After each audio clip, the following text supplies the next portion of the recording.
Salut, c'est John, on se retrouve aujourd'hui pour une vidéo de présentation et ensuite on fera le test en suivant. Donc ça va être un déballage test aujourd'hui d'un vidéoprojecteur envoyé par un vendeur de chez AliExpress qu'on retrouve entre 90 et 100 euros de marque Tundil, le TD92.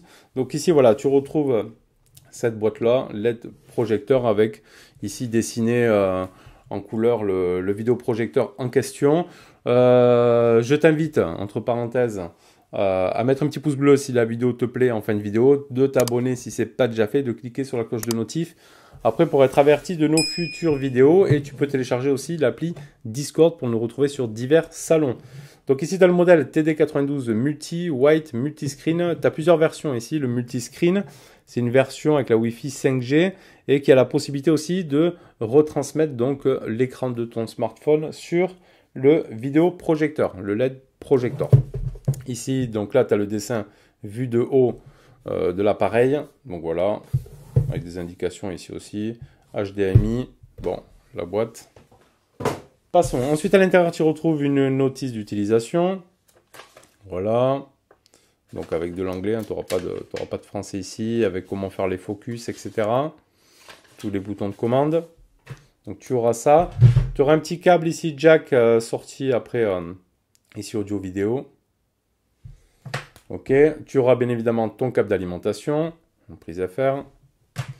Tu retrouveras une petite télécommande dans laquelle il n'y aura pas de pile de fourni. Donc ce sera à toi d'y mettre tes petites piles ici dedans. Bon, les télécommandes qu'on retrouve sur beaucoup de vidéoprojecteurs, hein, se ressemblent toutes, même sur les petites box, etc. Petites box Android, on retrouve cette télécommande assez universelle, on va dire. Elle se ressemble quasiment toutes. Et ensuite, il retrouve donc ton fameux ici vidéoprojecteur. Donc ici, sur le carton, on n'avait pas noté de marque. Ici, elle est notée. Tundil. Ici, avec les indications ici pour le focus et pour le trapézoïdal. Tu auras un bouton ici d'alimentation. Voilà, directement. Ici, un bouton d'alim. Un bouton retour. OK, avec les flèches. Voilà, tout ça, c'est plastique. On dirait qu'il y a un petit point ici, peut-être pour une petite LED ou quoi, un petit témoin d'allumage. Donc ça, c'est pour le dessus. Sur le dessous, ici, tu retrouves des petits tampons plastiques là. Tu vois, quand tu vas le poser. Une petite roulette ici de réglage pour la hauteur. Un petit pas de vis ici qui te laissera place à mettre un petit trépied, si tu veux le mettre un peu plus en hauteur. Des aérations ici sur le bas. Ok, là sur la partie gauche en vue de face, tu auras la sortie de l'alimentation. Et sur la partie droite ici, donc tu auras tes entrées ici pour le casque, la partie AV, USB, un USB alimentation 5 volts et ton HDMI. Ici, ça doit être pour le haut-parleur. Les capteurs infrarouges. Donc, tu en as un derrière. Et tu en auras un aussi, j'ai vu, devant. Juste ici. Ce qui veut dire qu'en fait, ta télécommande, elle fonctionnera de partout. Ici, tu as ta lentille LED. On va se lire après les caractéristiques.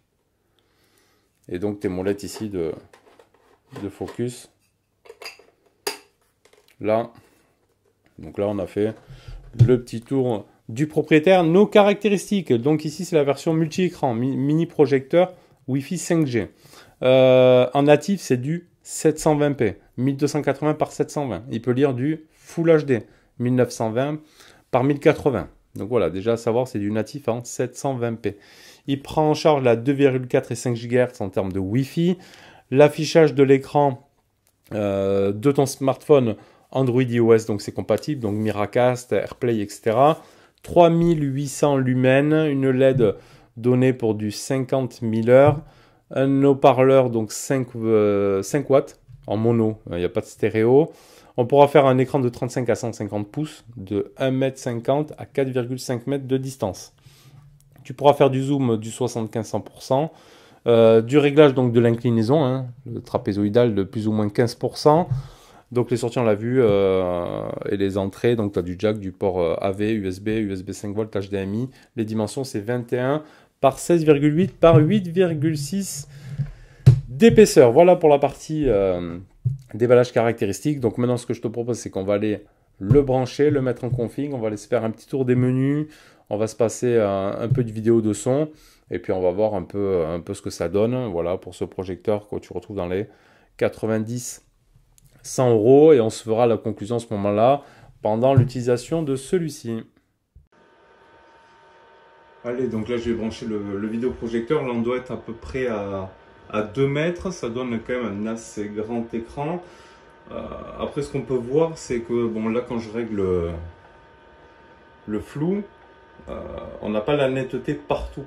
C'est-à-dire que si on va être net au milieu, on va avoir un peu les côtés quand même un petit peu flous. Bon là je sais pas si vous allez bien voir le rendu. J'ai réglé le trapézoïdal à peu près, donc là on devrait être plutôt pas mal. Donc là c'est le premier démarrage, je vais démarrer avec vous.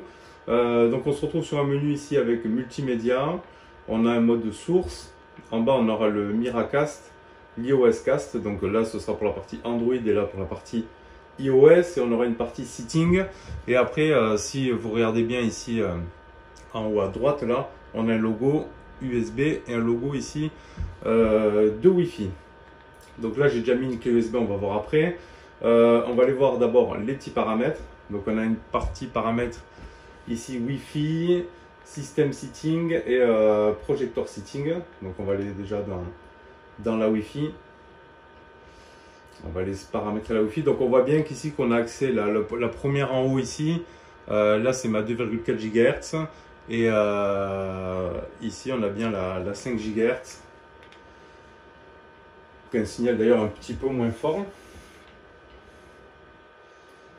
Donc on va se connecter à n'importe, hein. On va tester la 5 GHz. Allez, le temps de mettre le code et on reprend. Alors là, petit souci que je rencontre, en fait là je tape ma clé que vous voyez là et normalement elle n'est pas finie de rentrer. Il reste encore 3 lettres à mettre mais ça prend pas. Alors est-ce qu'il y a une limite de nombre de lettres et de chiffres? Mais là je peux pas écrire la suite donc je peux pas me connecter. Je vais essayer sur le 2,4 GHz, voir. Bon, ben même sur la 2,4 GHz, ça prend pas. On peut rentrer au maximum 2, 4, 6, 8, 10, 12, 14, 16, 18. Voilà, 18, en fait, je peux pas rentrer ma clé Wi-Fi. Parce que après, je peux pas rentrer plus que ce qu'il donne là. Ça passe pas. Et si je fais entrer, il va chercher, il va dire erreur. Et forcément, mon mot de passe, il n'est pas complet. Donc, ça prend pas. Il n'y a pas d'option WPS non plus pour le connecter directement. Donc là, pour la partie Wi-Fi, ça va être mort. Voilà, forcément, erreur de mot de passe. Donc on va revenir en arrière. Donc la paramètre Wi-Fi, pour l'instant, je peux pas. Paramètres système, donc on aura le langage français, les mises à jour locales. Ouais, mise à jour en ligne, forcément, il faut avoir Internet. Après, je pourrais me connecter là, admettons, sur mon téléphone, hein, avec la Wi-Fi. On pourra essayer, version de logiciel, restauration d'usine. Ok, paramètres du projecteur, mode de projection, bureau avant. Oula, là c'est inversé. En bas, ok. Donc là, normal. Ici, centré. Centré plus 1. Donc là, il va réduire la taille d'écran, si vous voyez. Ça va faire du zoom ou quoi. Donc là, on met au max. Ok. Donc là, on est bon. Ouais, voilà. Donc la Wi-Fi qu'on peut pas mettre. Je vais activer on va s'activer en direct le partage de connexion. Et on va voir ce que ça donne. Connexion auto-partagée. Confirmer. Je vais essayer d'ouvrir mon internet comme ça. Partage de connexion. Ok. Mot de passe. On va mettre un truc facile. Je vais mettre Jérôme. Jérôme 64. Hop. Alors, on va actualiser ici.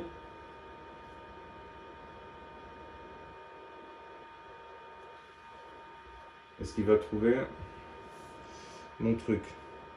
Pour se connecter fait, choisissez iPhone dans réglage Wi-Fi de votre ordinateur ou d'un appareil.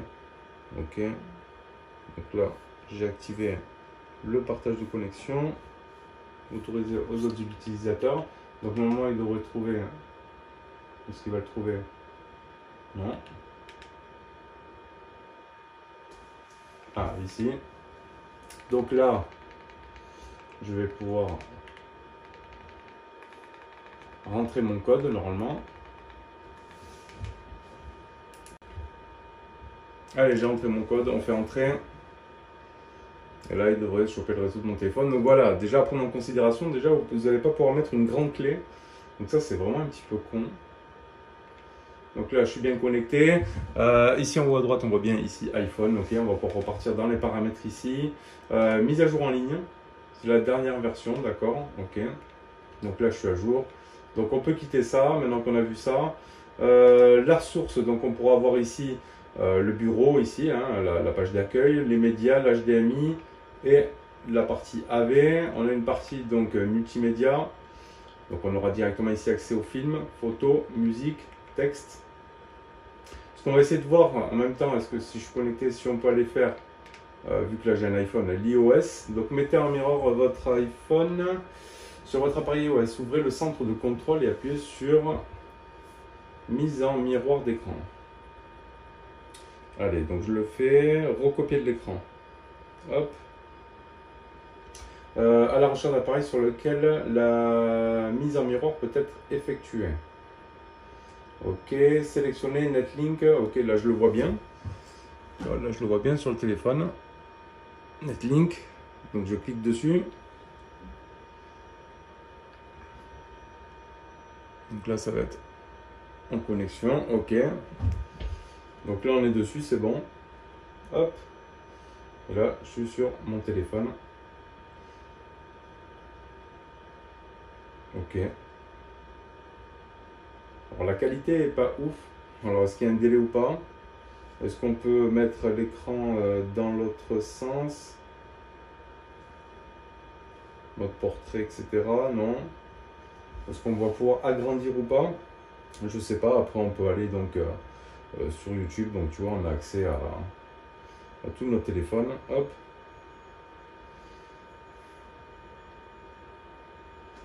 Alors sur YouTube, très certainement, oui, on va pouvoir maintenant... Bon là, je suis en partage de connexion et tout en même temps, donc ça va peut-être pas aller super vite. Double menton. Hop, on va voir en mode paysage. Bon, la qualité est pas faux folle. Hop, et voilà, là on a en plein écran. On peut se mettre la qualité. Qualité.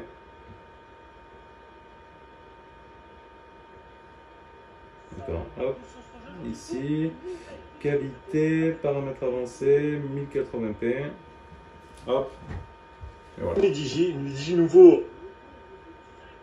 Tu régleras le son avec ton téléphone. Ouais, il a fait un petit bug, ça. Ça s'appelle des effets spéciaux. Donc voilà, bon ça fonctionne, voilà. Après avoir sur la partie Android, ok.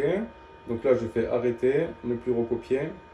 Ok, là on retombe donc sur notre page ici. Donc après ce sera la même chose je pense pour la partie Android. Voilà, tu auras un guide qui va te dire, voilà, pour connecter un appareil mobile pas d'Android ou avec un projecteur basé sur la technologie d'affichage. Voilà, tu fais pareil, tu vas dans le menu paramètres, accès aux paramètres d'affichage et duplication d'écran, etc. Donc là, c'est bon, on quitte. Donc après on peut aller dans source. Alors il ne voit pas ma clé USB. Alors ça doit être média je suppose. Alors média, on retombe ici dans les médias. On voit le logo ici USB ici. Hop là, en haut à gauche directement. Donc on peut aller sur musique. USB OK. Un petit dossier test ici. On a la partie musique là.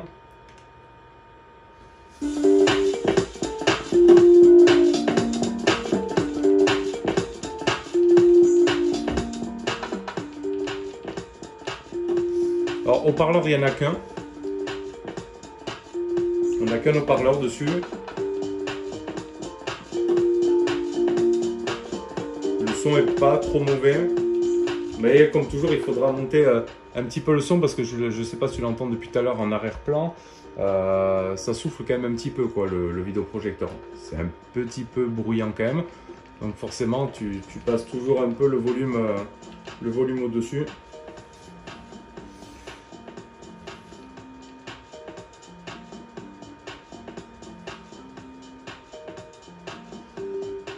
Donc ça c'est good. On stop. On va faire précédent. Ici, retour. Retour pour la musique. On va se mettre un peu, voir ce que j'ai. Test vidéo.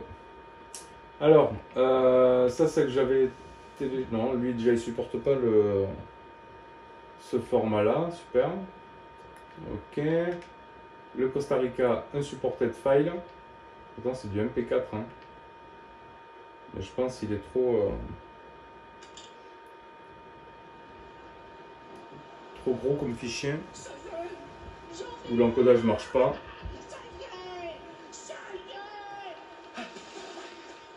Ça c'est une vidéo à 1080p. Donc je répète, en natif c'est du 720p et il peut lire du 1080p. Ça c'est une vidéo en Full HD 1080p. Voilà, la qualité elle n'est pas folle. Hein. On n'est pas sur une qualité vraiment 1080p. Il peut le lire mais il ne va pas le retransmettre. Donc on sera que sur du 720p.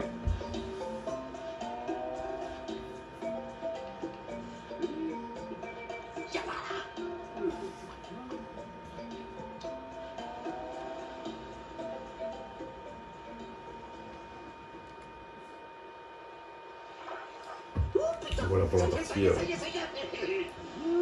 vidéo. On peut mettre de son un peu. Je suis là! Attendez! Portez-moi! Donc voilà pour le son, on n'a pas vu dans les paramètres, on n'a pas de réglage de son. Là, on n'a pas vu ça. Si je repars dans paramètres, paramètres de la projection, bon, là on a ça. Paramètres système. Non, on n'a rien de plus, on n'a pas de paramètres de son, rien, donc c'est vraiment basique. Bon déjà le point négatif, vraiment ça va être pour la partie Wi-Fi. Si vous avez un long code comme moi d'origine de votre box, qu'il va falloir modifier le code, etc. Ça va être la merde, il va falloir changer après sur tous vos appareils.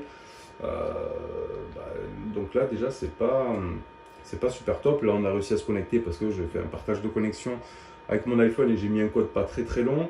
Mais sinon, donc déjà, c'est un petit point qui va freiner, qui va un peu faire chier. D'autre part, après, c'est qu'un 720p, hein, on est d'accord, on n'est pas sur un projecteur 1080p, donc on a beaucoup mieux, c'est sûr, actuellement. Ventilateur qui fait un petit peu de bruit, je ne sais pas si tu l'entends depuis tout à l'heure, au niveau de la ventilation, mais bon, ça quand même, ils vont toujours plus ou moins faire un petit peu de bruit. Après, le menu en lui-même est simple, bon, on n'a pas trop de réglages, tu l'as vu, on n'a pas de réglage de son, autre, rien. C'est vraiment basique. Ici, après, sur le vidéoprojecteur, tu auras les molettes ici pour régler ton trapézoïdal. Ça, on est d'accord. Pour le zoom, donc là, on est flou. Mais tu n'arriveras pas à avoir un truc net vraiment tout autour. Si tu veux du net, bon, là au milieu, tu as les côtés toujours qui sont un petit peu flous. Bon, c'est pas super homogène. Mais bon, après, hein, c'est toujours pareil.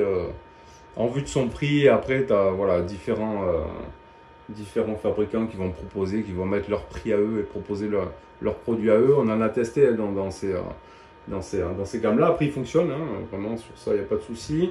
Voilà, déjà, le point négatif, ça va être pour la partie Wi-Fi. Après, il n'avait pas demandé d'autres configurations quand je l'ai paramétré. Là, si on fait éteindre, on fait confirmer. Hop, bon, il s'éteint assez rapidement. Si je le rallume, je ne sais pas si tu arrives à bien entendre le ventilo sur l'arrière. Donc on se refait un petit peu le point de celui-ci. Donc il était proposé 90-100 € sur AliExpress. Je trouve peut-être un petit peu cher pour ce qu'il propose. On en trouve des moins chers, hein, peut-être dans les alentours de 70 €. Donc là on est sur la version, on l'a dit, multi-écran avec le Wi-Fi, avec la 5 GHz.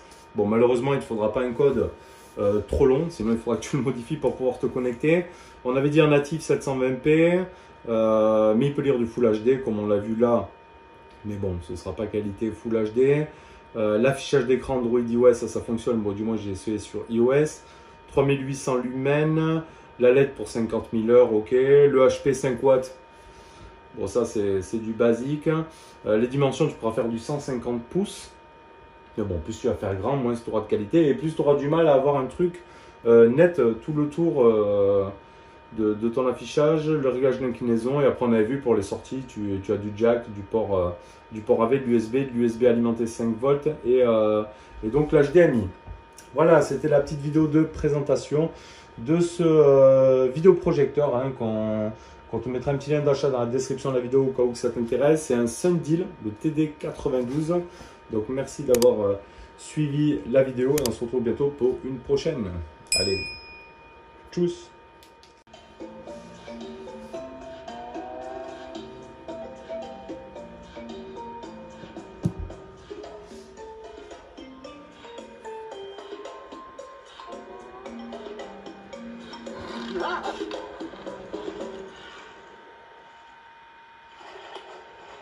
Ah non, tu t'en vas.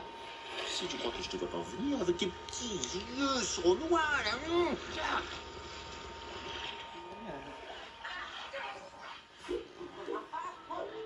est où ?